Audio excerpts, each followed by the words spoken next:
started to work for Ben Burney in Chicago. Ben Burney in Chicago, and I was always a guy that got bored with nothing happening. And so before the broadcast, I caught a fly. And I never did figure out why flies were on Earth anyway. And they always bothered me. And so I caught this fly. And I got the bright idea to take the cover off the mic.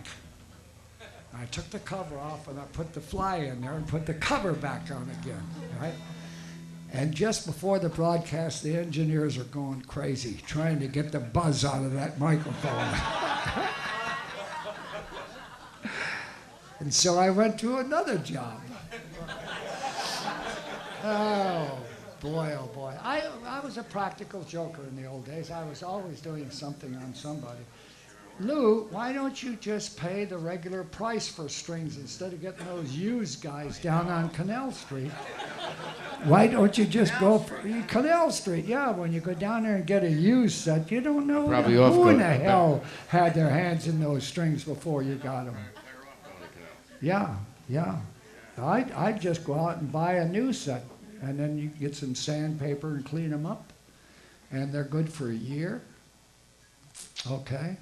Now I'll tell you another one time. One time, Mary and I were driving down the street with a car, and with the automobile, and in my car, I cleaned the whole inside with some naphtha, and I cleaned the upholstery inside and everything.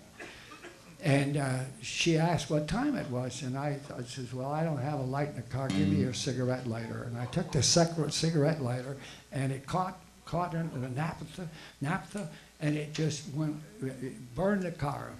And we jumped out of the car, and we're standing there, and I stupidly watched this car on fire, burning up.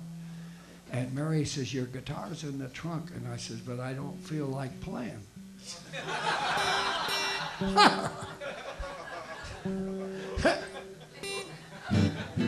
How we doing, Lou? Want me to tell another one? Or? We're all set? Hi.